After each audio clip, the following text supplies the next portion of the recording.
on Facebook. That's what we're Yeah, doing. I think what we're doing. Yeah. So we might be live right now.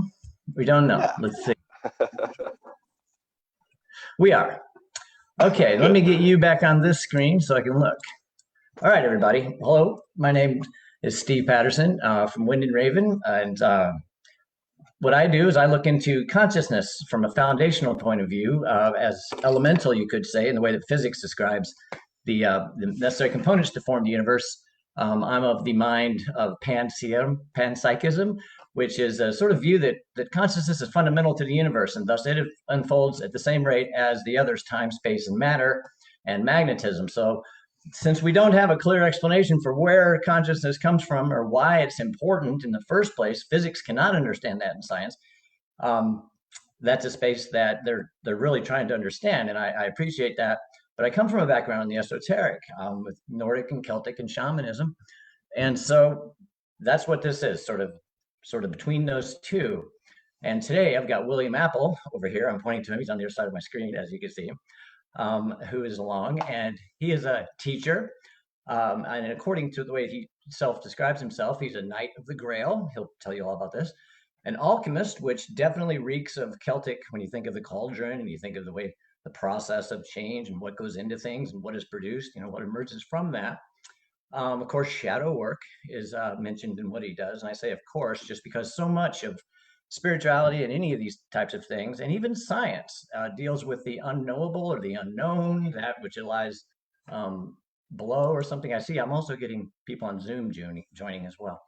I will try to keep an eye on this other screen here for questions or comments along the way.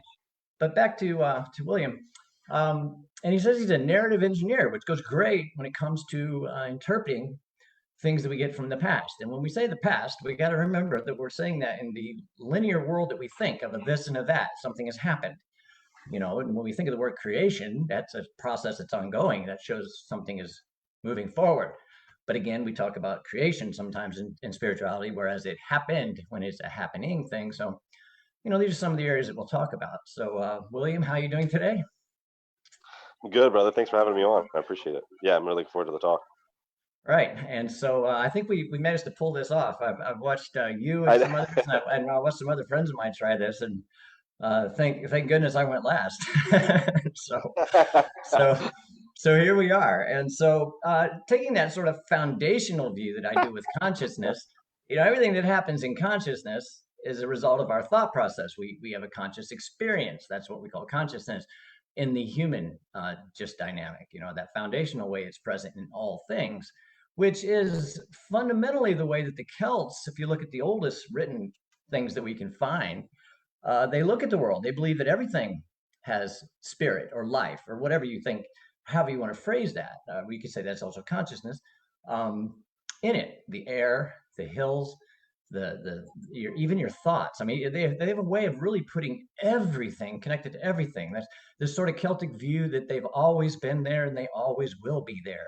And all land is Celtic land, not from a way of possession of owning it, but that to them they were the only people, so they believed all people. So they had just this oneness about it. But what that also lends to is that over time, the way that they would name every single thing, a lot of the same energy thought process might go into it, but it would have a slightly different name. And they didn't write things down. So by the time we get to the Romans coming along in around 700, we begin to see the first writing. And so foundationally, from that point of view, one of the earliest stories you have is of the Tuatha Dé Dannan. They are the people that came from the sky or came from space, or however you want to look at it. Their ships landed on the shores of Old Erin. That's how it was referred to. They burned their ships so they could not leave.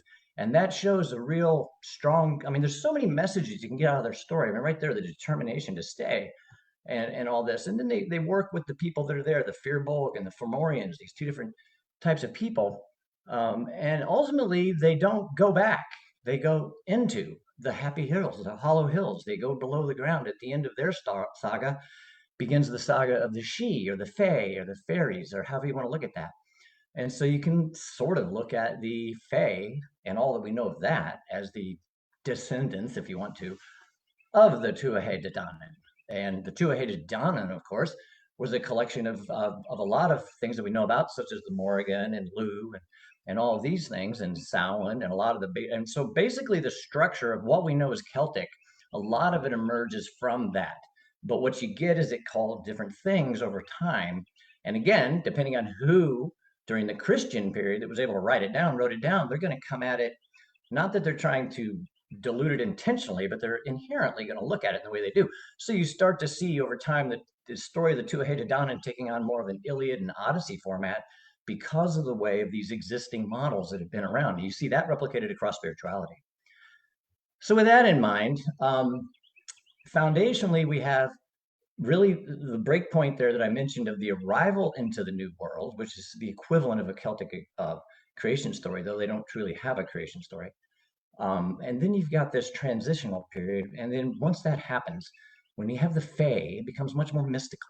And then we start to see other value in our lives, because now you have this sort of other side. You have the other world where they live, where the sea are, the fairies, right? And all this. And to interact with that becomes special. It's a shaman type of feel there with this otherworldly presence. But in that, when you look at ourselves and our own lives, you can see, okay, what are the thoughts I'm not thinking? This other thought, this thing. So you get into the subconscious and into the shadow and all that. So we have all kinds of stuff we could talk about in there, William. Didn't want to set it too broad, but that's it. That's and by the way, broad view. I thought you did a great job succinctly kind of giving like a foundational impression of what the Celtic narrative has been over the last, few thousand years, where it's been, it was this thing, and then I just thought you did a great job. I just want to say that out loud. So. Thanks. I hope to set the stage, because a lot of this foundational approach I use to things, it sounds simple, but it's like, whoa, you got to consider everything comes after that. Everything, so actually huge. Yeah. But, so let's talk a little bit. I think I wanted to talk about. We mentioned a couple things we might want to touch on. There's a couple of stories, and one of them is, of course, the Morrigan or Morgan, depending on how old you want to go with it.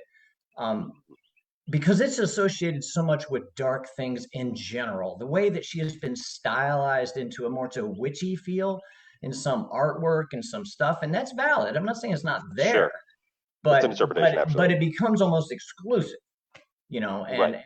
and so with that in mind, there's more to work with there, but we can get there into that type of thing. And I'd like to we'll talk about that. And then there's this other end of it, which is the story of Miach, which talks all about, or tells us a lot about the whole dynamics of relationship between parents and sons, and how healing is introduced into the world, and evolution, and lots of stuff there. So we'll maybe somehow go into the underworld and then come back out in the pools of Montoya, these two battles that we'll talk about with Miach. So right off the bat, one of the names that you mentioned was the Fardorcha, or Darktorta, however you want to say it. I'm not going to pretend I know Gaelic for any measure. Right. Names, I can't either. I'm not even going to go there. In fact, there's some of them that I say one way and I look at it spelled and I'm like, where in the heck did I even get that? Right. I'm not including those letters. And where did I get this sound? But right. I don't speak Gaelic. My ancestors did, so that's fine. Yeah. I'm channeling it, I guess.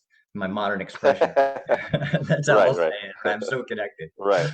There you go. But anyway, so what we have here is a couple of elements. When we start to have the she and the Fardorcha, and I'll let you go into this in a second here. What we fundamentally have now is a malevolent force of some degree, some kind of, like, maybe not evil, but it can work against you. And again, shadow thoughts, that goes well. But basically the story that they have, they have the Green Man in Celtic, which is basically, it all stems out of the Cernurnos or Hearn, whichever one of those stories. And there's all kinds of expressions of it, from everything from Pan to leprechauns, really. I mean, all these sort of quasi-anthropomorphized natural nature beings that are green in trees, if something along those lines. Maybe not so much the leprechauns, they're more a little bit different, but you see what I mean. Yeah, the association with four-leaf clover. Yeah. It's right. green stuff. So, but what you have here is that Fae that do not necessarily, they're not the fairies of Walt Disney. They're not cute and cuddly and they just whisper celestial, things into your ear all day and you eat flowers. It's not like that at all. Sounds like a good day, though. I'll take It that. sounds like a great day, right? I'm gonna hang out with them, Right. we can just spiritually bypass our way through life. There you go. Yeah. But but within that, what you have here is okay. We have the wild hunt, and we're going to get back to the hunt. I don't want to get too much into it because one of the programs you have deals with that, and I want to get to that at Right. that point.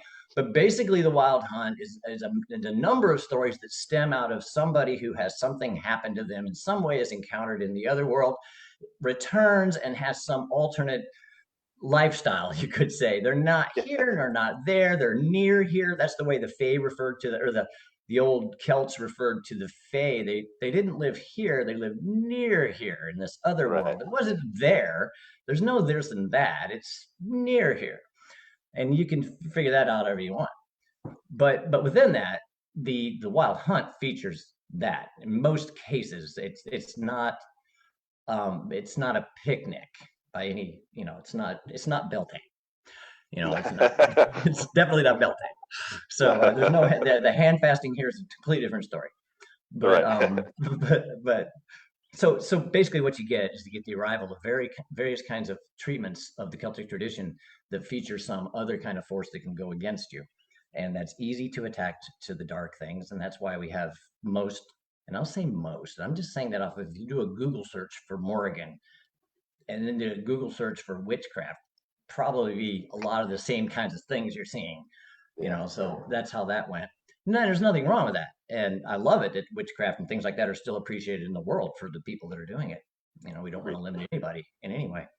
So with that, with the Fardorcha, tell us a little bit about that story, because it is one that does involve choices and things of that nature that you really have to be mindful and present with yourself for to get past. Yeah, and actually, unfortunately, I don't recall the story very much. I just remember that when we were talking about this initially, when we were coming before we came on, my recollection of that energy there is that it definitely was what you're touching on, is that the Fae were not it's not all fairies and rainbows. That's not what the other world was really about. It's like you're saying that it was almost like those energies were malevolent. They weren't really. It just that they were challenges for individuals, that and that otherworldly presence was coming from a shadow place in my interpretation of that, and that they were challenging people with specific energetic archetypal energies. And I think the Fardorcha was like, I can't remember what it was. Like, I think one was like gluttony, and the other one but they had like a specific energetic energy to all of them. Yeah. Right. And that there's a few created challenges. Yeah. Right. There's exactly. Yeah. Right. Just like that's why I said the Green Man. How the Green Man has been expressed. You have the far something, which is also fear. I've also seen it used fear. Which is interesting. But there's different ones, different colors. Yeah. And again, they get back to, as most things do in spirituality, sort of a chakra feel when you get different ones that represent different complexes of things, however you want to say that. Right. And so, and sometimes we see in those stories that as they evolve over time, and say for instance, we have different fars, that they actually sort of repackage themselves in older, bigger stories. Like, for instance, when I mentioned the Tuatha Dé Dannan coming from the sky, landing on the shore, burning their ships and going, what you have also is there's the Falcon or whatever, which is similar to this. And this is it's a blue winged thing type of creature in the woods or something. There's no pictures. They didn't include snapshots. So we'll have to get our time travel friends to go back and get that for us. Right, yeah. Or we can actually project there. But how we're going to approach that. Right. But what this thing would do, it would come out, and it was a predator to people who were easy to overcome, and it was an enemy to those who were strong. So it would try to avoid those who were strong, or it would come with full force, against that power versus force thing. And so, but what would happen is it sought to destroy all that it thought was beautiful in the world, including birds. That was it. So if you saw bird feathers, that's how you knew this thing was around. It didn't like beautiful birds. And so if you look at that as, say, the Fomorians, how they came and didn't, they and this creature had one arm, one eye, and one leg, which is just the way that the Fomorians were described. They had one arm for stepping forward, one arm for reaching, and one eye to covet. And that's the way the Tuatha saw them come out of the ocean. Right. And what did they do? They couldn't repel them back into the seas, but they went into the into the hollow hills, ultimately with Cuculian, and then they become the sheep.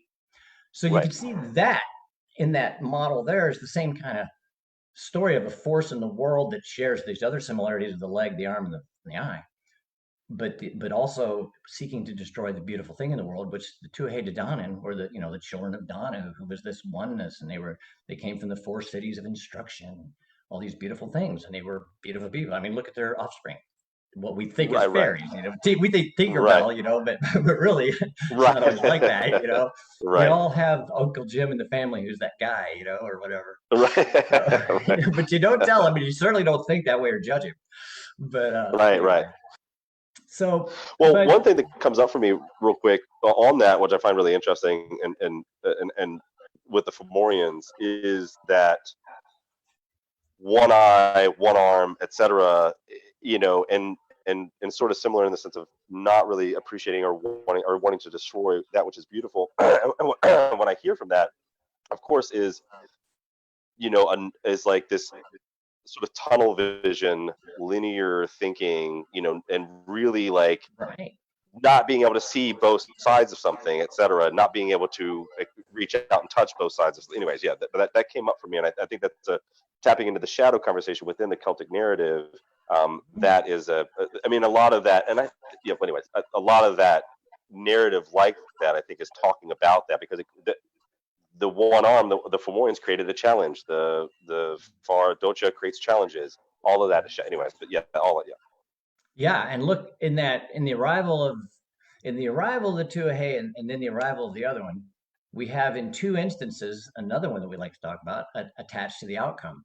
When the Tuatha land, they say no, we are not going back. Yes, we are staying. They don't really define staying, but what they end up doing is not staying there on that land, the land of Aaron. They go under it. They go under it. They don't go back. They go under. So they go past. They go over. They overcome in that way. Right. But not attached to the outcome that this must be my land. I can have this near here land. Right. And the same can be said of the Fomorians. They see only that which they desire.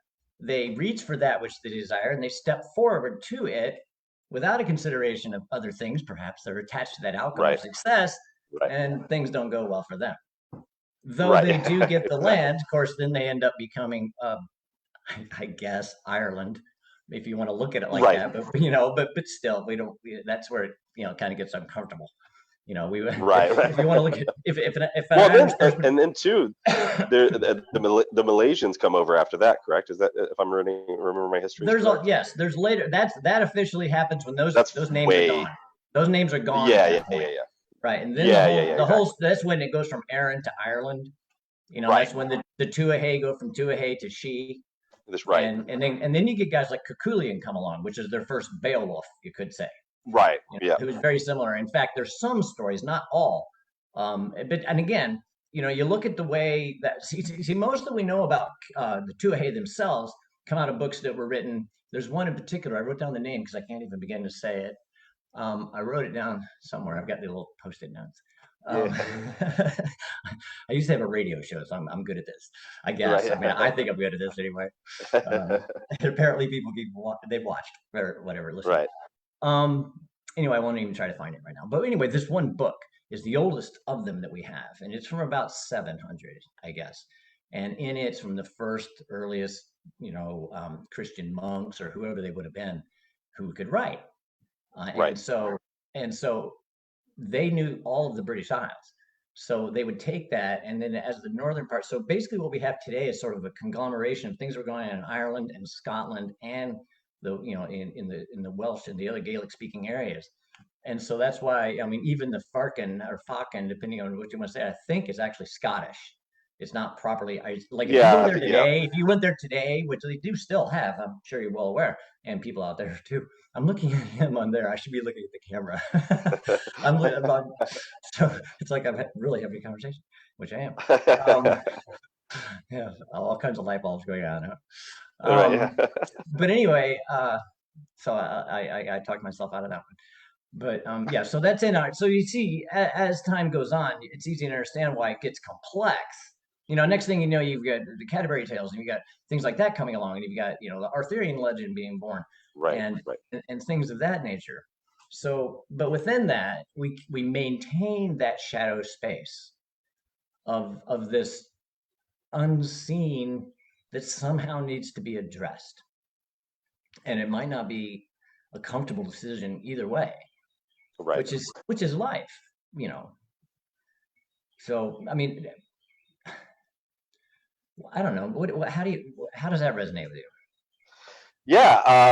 I mean, I think that that's it. And from my studies of the Celtic myth and narrative, a lot of what ended up developing into my own work that I do now, it came from looking at the other world and looking at the darkness that was there, the heaviness that was there, the intensity that was always there, the challenges that was always coming up in the quote unquote other world. But that other world really is, you could also look at it as like a land of the dead if you want to look at it that way, where it's like these individuals that essentially have passed away in their own regard, and that doesn't necessarily mean dead, like, and the physicality of the dead. It just means that maybe there's, from, because you can look at from the Tuatha Dé Dannan, is that like that might be looked at as that they sort of transcended some sort of challenge, moved into another space, and just are now residing in that space. It's not that they've died; it's just that they've just changed. And a lot of the shadow work is that it's transmutation of one thing into another, um, and from that you get some sort of, essentially, I would assume or hope, some sort of higher consciousness or awareness. Um, so when I look at the other world, or I look at those stories, that's a lot of what I hear, what I see is those challenges, and that's the beauty of, I think, working with the She or otherworldly spirits from the Celtic myth, is that it's really just archetype, and they are all going to interact in your psyche in a certain way. They're going to start alchemizing something. They're going to bring up, the minute that you start having a relationship with something, you have to start being reflected back something else. And that, when you dive into the other world, or you dive into the relationship with the She, that's a big part of what's happening there.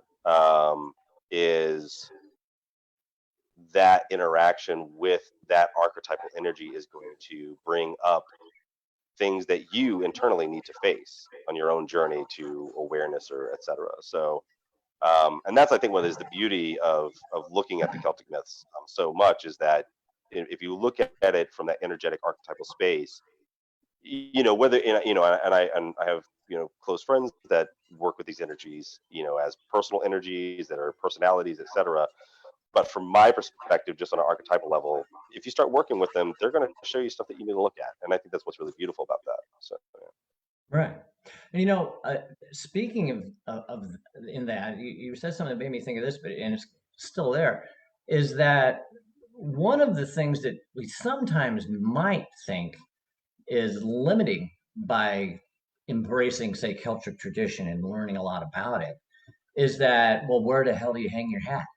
Because there's Sure. so many different treatments of it. But see, Yeah, that yeah. that though, that is a limitation that we put on ourselves in this linear mindset that we think of. And that is also a limitation of an organized religion, where you have doctrine and laws and things that make chunks. Like, this is the book, that is the way it is.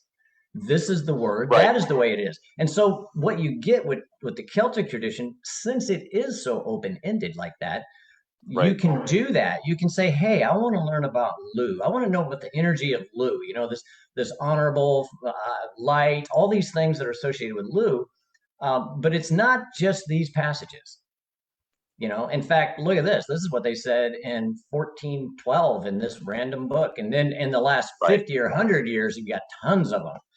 I mean, so Right. so the upside of that is just like our life that is continuously changing the conditions around us, so too can that spirituality help us in that way, that we can always.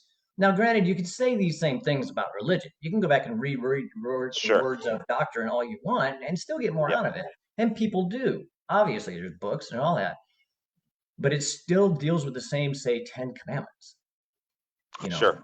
And there are no commandments in these forms of spirituality like that. They're Right. more Right. notions on what is good. Right.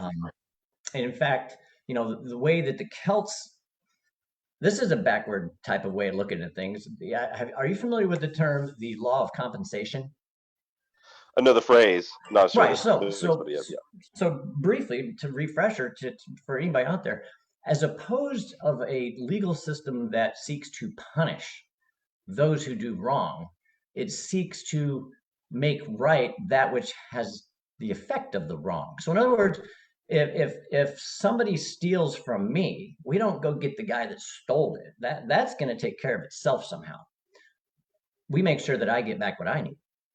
Right. Right. And so that's kind of a reversal on that. It's a weird way. You're not glorifying the victim, or you're not giving a go to the bad guy, so to speak, but it's just a fundamental different approach. And from that comes a different system. It's much more open and inviting, and things like that. Look at hand fasting as opposed to marriage, in a very strict sense of hand fasting. Literally, people walk up to holes in a thing, put their arms through, women on one side, men on the other. The woman selects one hand. They come around and meet, and then spend a year and a day together. And at the end of the year and a day, they do this again. And if it's not working, they just turn around, walk away, no questions asked. It's like a trial run. It's like, let's see what a full cycle of seasons would be like together, and then make our decision. And so that's not like, okay, a long courtship and then we're going to do the deal and now we're sealed. Right. So again, that's sort of a reversal there that comes from the no, I like that. Yeah, I think that's a big part of, for me, and I didn't realize this until much later in my research in the Celtic studies, is that it was very refreshing to dive into that research and see that there was a culture with a lot of history that kind of did flip the coin on its head and said, no, let's look at things this way. And it was really refreshing to do that, and it opened up, energetically, a lot of other portals of thinking that broke down structures in my mind that were limiting my ability to grow. I think it's really beautiful. Yeah. Right. And you look at, I mentioned social conditioning a lot, which is the general term I use for that which happens to us between roughly 3 and the time we leave home. How we're taught to be all these things, taught to be a good boy, good girl, a good citizen, a good whatever. Right. And I know you said that it turned everything on its head, but in reality, that social conditioned mind that we have today is actually flipped on the head of where we came from as far as ancestrally in that point of view. What I mean? It's like we're right back to where we started, but not like we're being repetitious. Right. It's like maybe we cleared something that no longer suits us. How about that? Right. Well, and that I think speaks to that pendulum swing of conscious awareness, where we kind of go through these extremes, even epically, like in the sense of like time, where just we can look back on history, and that's why the phrase "history repeats itself" is so prevalent, and it is accurate. Is that because we do go through these pendulum swings of consciousness awareness, where we have to see things from one angle, and then we flip it on its head to see it from another angle, and then now we have to go back somewhere else, and we just kind of keep going at these pendulum swings of consciousness. So yeah. When we talk about collective consciousness, we want to talk about that being the mindset that is available to all humans, for instance. Sure. When you mention that pattern, we need to go to like a cosmic coach, because we have this repetitive pattern thing going on. that's not helping us. You know what I mean? Right. We tend to do the same things over and over again with the same result, but yet we don't learn and grow. If you want to say history repeats itself and use the example oh my gosh, we got ourselves in another global catastrophe. Right, right. So yeah, we need to see a cosmic coach. So Yeah. if that's below foundational, I guess, so it doesn't exist. Yeah. So anyway, so let's move, I guess, from the I guess we're calling it shadow. It's not inherently only. I mean, the other world is all those other things too. I mean, it's all the happy hunting grounds and all the ways that you Right. hear about mentioned in other spiritualities. It's nirvana, it's heaven. It's well, maybe not heaven, because heaven gets too localized to that specific vision of heaven. Yeah. But the feel of ultimate enlightenment or whatever. But so speaking of enlightenment, in the story of Miach, now this goes back to the actual oldest like tellings of these things in this story. And basically what happens is as the Tuatha arrive, they have these couple of battles that they have to fight against the Firbolg, who are the existing people under there. They're the people of the leather bag and all these other ways that they talk about them. They kind of make them look like short people that aren't very attractive and pretty dumb. That's the way they come through. So sorry to judge them, but that's the Tuatha's wording of it. Yeah. So talk to the Shi about it. But anyway, what happens is they have when they first get there, there's lots of Firbolg. There's only a certain amount of them, and so what they do is they have a messenger meet, and the Tuatha say that we will fight you if you want to fight, but we want an even number of us and an even number of you each time, so that it can't be just overwhelmed. And the Firbolg, though, they okay this. The first day is horrendous on the Tuatha. They get pretty much wiped out. But what happens is Dane Check or Dane Check, however you want to pronounce his name. I'm trying not to say it the incorrect way that I do, so I'm just going to leave it at that. But he's the chief physician of the Tuatha Dé Dannan, so he's their healer, and he is a wonderful person. All the pictures you see drawn of him, he's like an Odin of the woods. Instead of being gray wanderer like Gandalf, you could say, you have one that is all covered in leaves and trees and things like that, and flowers and goodness, other than just gray drab apparel. And so, I guess Odin needs to brush up, but Yeah. we'll get to that later in the week with Nina. But anyway, what happens is two things really happen. One, the leader of the Tuatha Dé Dannan, the Doida, or is it one of them? The leader gets his arm chopped off, and so there's these pools that they had built that could heal. Yeah, that could Yeah. heal them, and so they could heal them. And so what happened? And Dane Check had made these pools, and so they were healing the Tuatha and getting them all fixed up. Well, during the night, Miach trips and falls into the pool, goes all the way under it. And when he emerges, he has like all of healing in him, even more than his father. But he doesn't say anything about this. He's like, oh my gosh, what did I do?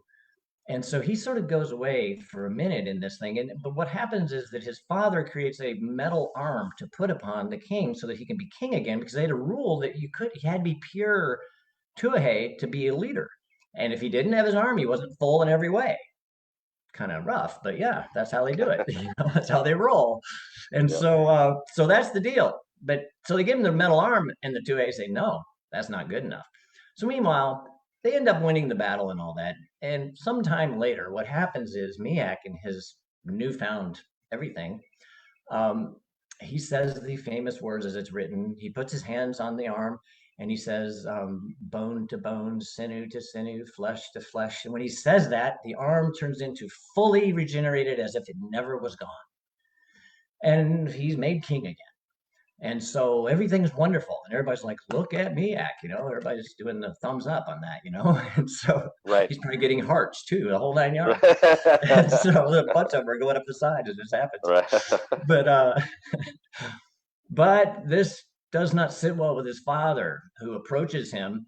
And it's a pretty grisly scene. I mean, he first tries to cut his arm off, and each time his son heals himself until bang, he hits him in the head with the axe or the sword, falls down, he can't heal himself, he's dead. And his sister arrives on the scene, who also, we won't get into her, but she has her own story. As Miach dies, left where he is on the ground are all of the herbs of the world and all the plants and where they go on the human body to heal that. And she's getting ready to move these all over to her cape so she can keep it. And then the father shows back up and sees it and goes angry again that he'd not only killed his son and now he sees this, and he messes it all up, and thus humanity has lost all access to the full healing available in nature. That's how that happened. Thanks, Dad. Right. Yeah. So we've been trying to figure that out since. Right. Half of it we're not even supposed to take according to modern medicine. But anyway, so that's a messed up story. In that regard. I mean, it's too bad for Miach, who could arguably be said to be the father of medicine in that way, and his father, the father of AI, when it comes to the arm, the first bionic man, or Right. whatever. So that's interesting if you want to go that far. But what we do have in there is simple things: father-son dynamics. Which we also see father-son dynamics in a lot of things. I mean, all you got to do is think of Satan and God. I mean, right there's a biggie. Sure. And nobody wants to just call that an argument, Family Feud. Yeah. But this is, and I mean, to the point to where the daughter, Miach's sister, actively tries or thinks through killing her father. She wants to the degree that it's going to happen, but it never does happen. She eventually forgives him. He goes through his own process and gets better himself. But as with everything, typically ends up in what is right, not necessarily what might be good to you. You might not think, but what is right. In a natural way, no judgment, just sort of inherent somehow. So you have that, and you've got the arrival of divine inspired healing in there because of this mystical application of healing, and the connection to the world for healing too. So it's not only mystical; it's rural, the plants, and so there's so many messages in that. So, I mean, I guess before we sort of go back into the hunt type thing with those things now, because I wanted to make sure that while we're on this hunt, so to speak, overall, we're not relegating ourselves to the Samhain versions, that we don't have maybe other ones like that, but there are plenty of positive and very bright things about the Celtic story. And even though that one's a tragedy, you could say, there's a lot of goodness in there. And a lot we can take from that when we look at even our own lives, if we're fathers or daughters or sons and mothers, and of so many dynamics of brothers and sisters and all this packed into that. So, I don't know how much you consider that story or when the last time you maybe even did. I know I mentioned it to you recently, so I'm not blindsiding you here. Yeah. So, I mean, in that, and maybe just sort of how, like I said last time, how does that resonate with you? Yeah. I think that story is like a really, I think it touches on a lot of points, actually, a lot of points of awareness and healing and the spiritual journey, etc. The first part that pops out to me is the fact that Miach falls into the well or the water, and when he comes out of that, he has basically enlightenment, which to me, of course, is speaking to the depths of self, diving into the depths of self. And when you emerge from that, if you do it successfully, then you have awareness and you have heightened awareness. And then, of course, there's jealousy that comes in with the Tiak, I can never say his name right either, but his father, where obviously he's like, no, this isn't going to fly. Like, I'm the dude, you can't be the dude. And that, of course, is just speaking indicative of his own work that he still had to do. And of course, as you said, like after the murder of his son, he's able to do that. He's able to kind of process, and that's his own shadow work, or that's his own well that he has to go through, or water and emotions that he has to go through in order to discover himself. And then there's another version of that story that's coming up in my head now, where in the story, I think Dian doesn't kill him until he carves out his mind, his brain. Right, that was the last one. Splits the head somehow. He splits the head open, which is really interesting from like an archetypal standpoint, where it's like everything else doesn't really affect him, but as soon as the mind is taken away, corrupted, Miach is no longer able to help heal himself, which is very interesting. And that's getting into like what you started at the beginning of the show, where we're talking about quantum consciousness or quantum biology, where maybe there's like within the mind and how the mind can heal, etc. And if you don't have that, if you're not connected with that, not an awareness of that, then you can't actually heal these things. Plus, you have to utilize the mind to actually go into transmutation, etc. So, anyways, I think it's speaking to the power of the mind. And then, yeah, I mean, obviously, there's so much beauty in the journey, and it's like kind of what you're saying with the compensation thing, where like people think about punishing him. His daughter thinks about punishing him, but doesn't.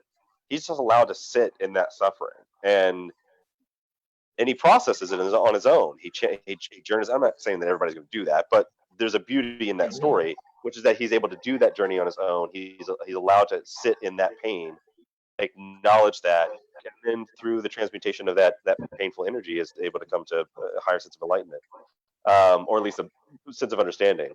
And there was one other thing about the herbs, that came up that I wanted to say something about, but I can't recall now what it was. But anyways, that's what comes up with me in that story. So yeah. Mm-hmm. Another one, and you touched on this, and I don't know if this is the right overall term, but the sort of rites of passage type of feel when it comes to two of the aspects of when you identify the brain being what is severed, because that is right. You're right. That is not that you're right, but that's a story I've heard too. Is that that's what does it, because he can't think to heal himself any longer. Right, exactly. Yeah. So if you look at it from the way that we talk about stuff today, we talk about breaking the paradigm, stepping into new templates, or all these, or stepping into a new paradigm and breaking the template. The template here could be the learning and teaching that he received from his father as this wonderful healer. Right. And so that is in his head. Yes. Right. And so he has been socially conditioned, you could say, in that regard. He is doing as he's been told as his father, and instructed as the son of the father. Right. Well, in that, when he was submerged in it, the product of his father being the pool, he emerged from it himself even better. So you could say, though, that the learning there that his father had, though it was full and for his father, there was certain parts of that he did not need. So he evolved from it. He did not destroy the old father. He built upon it, and so the parts of the father that kept his father contained, he shattered that and allowed him to keep going. How's that? I love that. Yeah. Right. And then you also have in that it took that amount of his father's presence in the world as a man, I guess we'll use here, to drive that home to free his son, to do that. And when he freed his son, yes, he took him out of this life, because he's no longer the father's son. And now he's this other thing, whatever that is. We don't have to talk about what that is, but it just happened. And so, that there's lots of little, and again, it could be to some an exercise of futility to drill down and say, okay, how many different psychological behaviors can you get out of every little phrase? I mean, you can do that all day if you like. Much. Yeah, as much as you like. I mean, I do that a lot with myself. In fact, sometimes I cancel my own appointment. I'm like, shut up.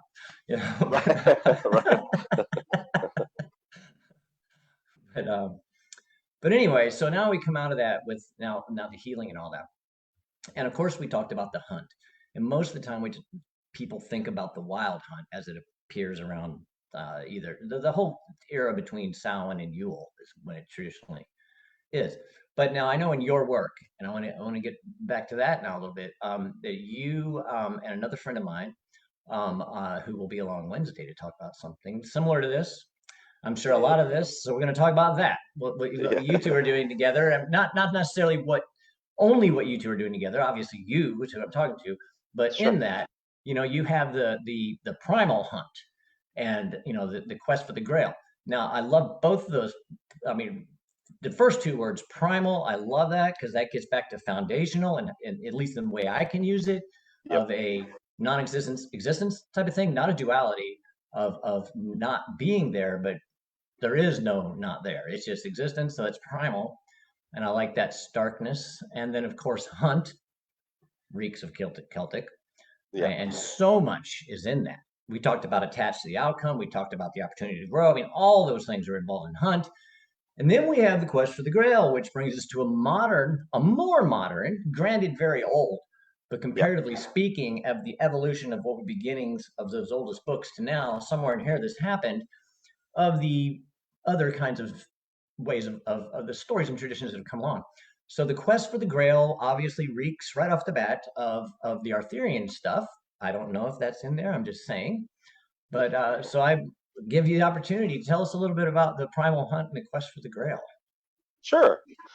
Yeah. So a lot of my work. So way back, probably actually one of my first, and this is why I was excited about coming on this conversation, or one reason why I was excited about coming on this conversation is one of the first.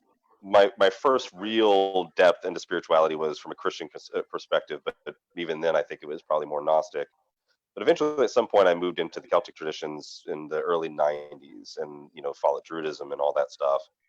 And a big part of what pulled me into it, and this was, and I don't want to speak about um, anybody that's listening right now that follows these paths. Like, this was very neo-Druid at the time, Druidism at the time. So OBOD, that sort of thing. And a lot of what their language utilized back then in this neo sort of perspective was Arthurian legends, Merlin, all that stuff, and it really captured me. It captured my awareness, and I love that. And I've always been called to the Grail myths and the King Arthur legends. And so when I heard that, I was like, oh, I want to go that way. So I went that way and I dove into it. But then of course that led me to real actual research into Celtic myths, and that as you go into that, you begin to realize that Arthur and all that stuff is like a whole romanticized story of something else.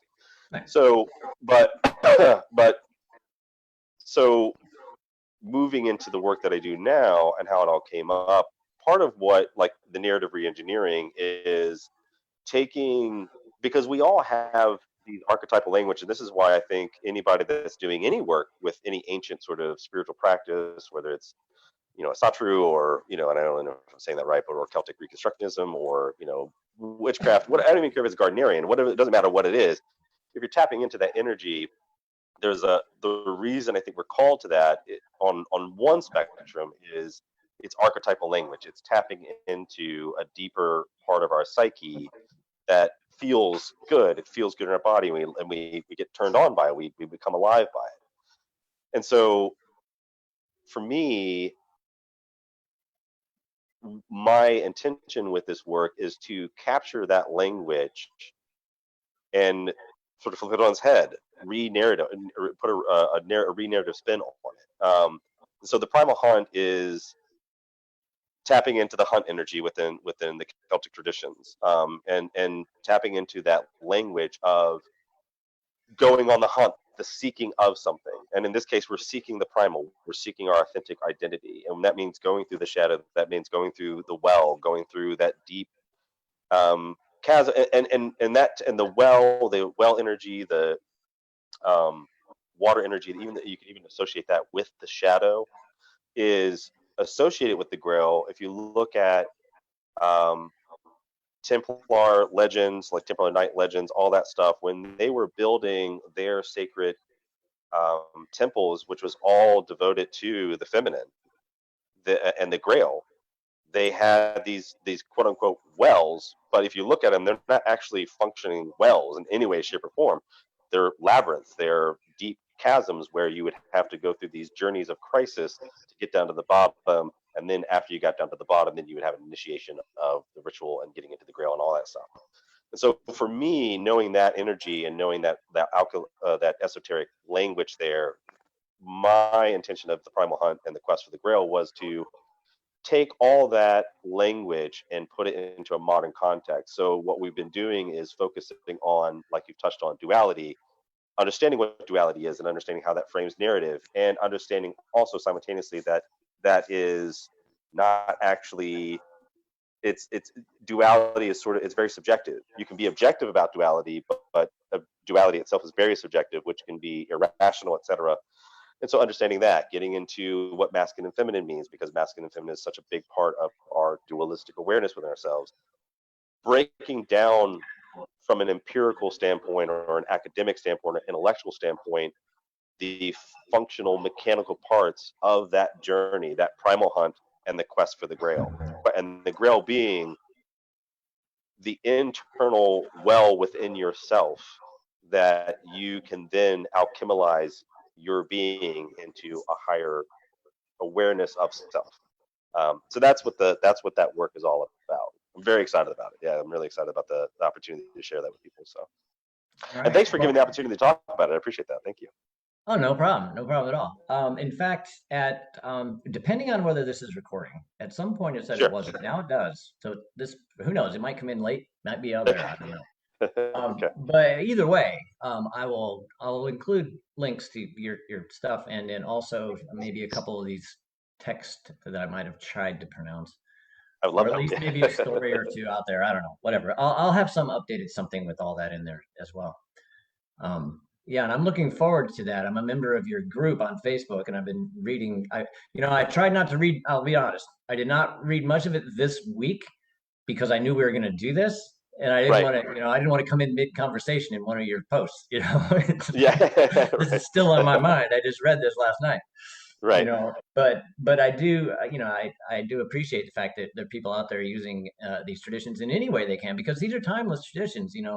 These are, this is the type of tradition that believes that every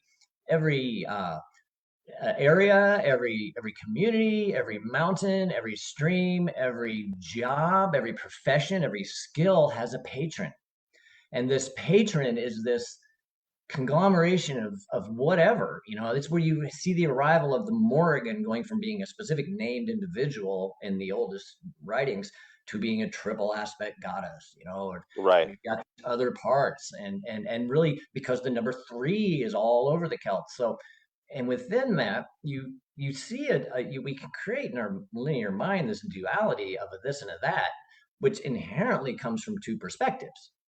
You've got that. Now you do have a this and a that, like it or not, because you see one thing and they see the other, even if you're looking at the same thing. But now what you have is a nonlinear dynamic, which is, for my science fans out there, this is chaos theory. This is chaos theory, linear dynamic, and all of a sudden you've got an attractor. And so this is where you get attraction, law of attraction, and all that. But that's the 3 right there. If you want to look at it like the 3 points in space of say, just for instance, not to pick on one of the 3 being a linear thing, but then you've got this attractor that over time does whatever. And that's the basis of how we see in psychotherapy anyway, in neurology, the way that things can sometimes happen to us that are ever so slight that over time still out there in our subconscious and come back and pop. And that's why you have maybe a problem that other people do the same thing, but you've got this, say for instance, drug abuse, or a very biological way of explaining that is the albino. You have an albino 1 week and you don't have another for 3 months, and then you have 5 and 10 days and you don't have for 10 years. There's no way to predict that. So what that says as far as that goes is in our DNA structure, that it's, when I say it like this, I'm not meaning it's a flaw, but it's not exactly perfect. And so that little whatever that is just teens off, that's from Arlo Guthrie at Woodstock. He wants them to turn his amp up a tenth. The rest of my true colors are coming out. But I'm almost too obvious or honest, I guess. But that little tenth in that genetic code does that. That's where that comes from. That's how and I was actually just, and I love that you're tapping on this, because I just put a post. I put that post out about the nonlinear perspective, and I think that's neurologically speaking. I mean, and this talks to also quantum biology, I think, to some degree as well, where we actually we're almost recording, as far as we're aware, potentially everything. We just consciously can't filter that much information, right? Or at least theoretically we can't. Maybe we could, we just don't do it yet. And it's not that it's not that there's a wrongness, it's just that there's outliers, right? And those outliers are bits of information that are still connected to the same story that you identify with. And if you can reach out to those outliers, then you get bigger parts of the picture. And that's that nonlinear framework, which is when you start realizing that. And that's even like on a neurological level, our bodies don't even work that way. Like the dualistic A to B thinking, our bodies don't even actually work that way, but our minds want it to work that way. And honestly, I think that's where a lot of our suffering comes into play. So. Right. We can explain through physics, which gives us chemistry, which we get biology, and we can explain and map the neurons and all that. They've done all that. Right. That's how we have AI. Right. It's based on nonlinear dynamics, which is what quantum used to be called the quantum field until it was verified by science. It became quantum mechanics. Right. Right. And so that's quantum mechanics. You're talking about the mathematical equations that validate quantum, and Right. that today is emerging in what is called data science. And so, and just for the record, the reason I'm talking science so much is because I identify myself as an analytical philosopher, you could say, because that is an emerging Same. field that's only been around it's only been around for about 5 years of having people out there that identify as that. And currently the ones that I'm aware of that do are also very steeped in science. Like they've been doing the science of consciousness itself foundationally since roughly the mid 90s, since that came around as an accepted science to study consciousness itself, not the result of consciousness, but itself. Blah blah blah. So we sort of got off track there, but but maybe we should do another talk about that sometime. I would love to do that too. That'd be fun. Absolutely. In fact, I build this as 5 of these sessions addressing consciousness and different things, since it's foundational. Anything we talk about obviously is consciousness. That's actually that's higher up. That's when you get to the human evolution of experience, and we have experience. We experience our consciousness in that way, but consciousness fundamentally exists in everything. But we did not like the energy. The example I use, the energies, the neuron, or not that even that. The atom is not spinning around saying all I do is spin at the speed of light all day. I really would like to slow down and hang out. They don't have feelings. Right. They have that kind of experience. But consciousness, when you consider it foundational in that sense, that is being viewed in the way that modern analytical philosophies are doing it.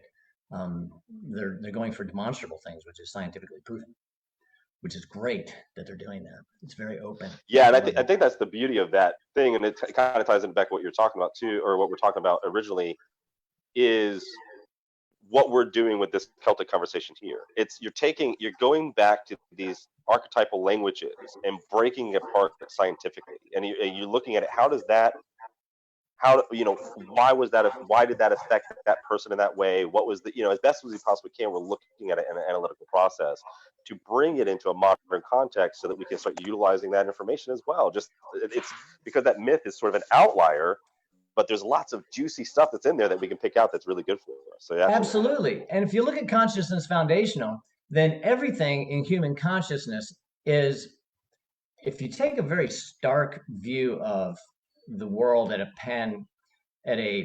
panpsychic level of anything within the realm of infinite possibilities that has the potential to be actualized, is meaning that any conceivable thing that could happen, not is going to, is that also suggests that right now available to us in that consciousness is not what we would call has happened or will happen, but is happening simultaneously. And so in that one, we're sort of like one little computer hooked up to a massive database, and we think that we're going through it in a certain way, but really it's all right there. We're just choosing to be in this moment, this thing that we call the instant, which is an artificially created thing that we also create.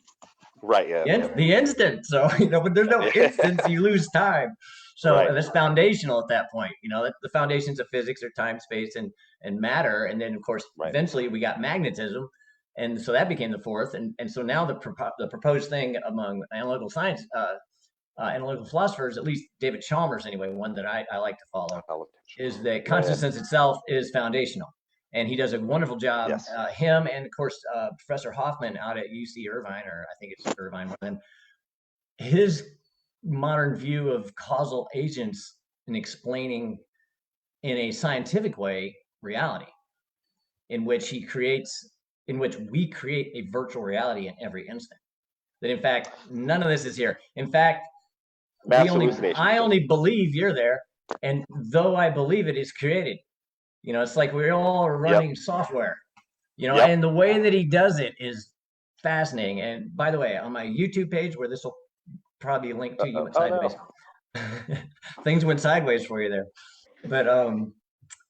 But anyway, I have links to both of those men speaking. So we lost you. I lost Will. We'll see if he comes back.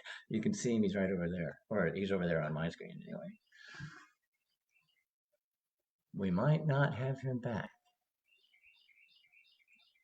So what else is going on, people? If he doesn't come back, one thing I wanted to mention right there on that time space thing. If you think of the Celtic tradition like that we don't need to think of our ancestors even really. We need not even need to think of the future. That really all is available to us now. So even if you don't have ancestors in your DNA that are blood, I guess it's over. Yep, it's over. Maybe it's not. I don't know. I'm going to end now. But if it's not in your DNA, you don't have to worry about those physiological things. Science can give us all that, right? But if you look at it from that consciousness is everywhere in foundational universe and everything is available to us all times, then we are the Celts. We are also the Romans. We are everybody right now in that sense, because nothing is really behind us or before us. So anything that we want to connect to in whatever way we want, we can. Because if you think about it in that created reality way that I was just talking about with Hoffman, then we are creating a reality. So it's basically like an algorithm. So if you can think of something conceptually in your mind, it creates. So you can even have your spirituality in there as real viable things. They just don't have to really show up next to you and stand. And in fact, if you really want to, I mean, you could do that too. But that's all I got. I don't think it's recording anymore. And I think that this is over now. So I'm going to end it, and I'll see you on Wednesday.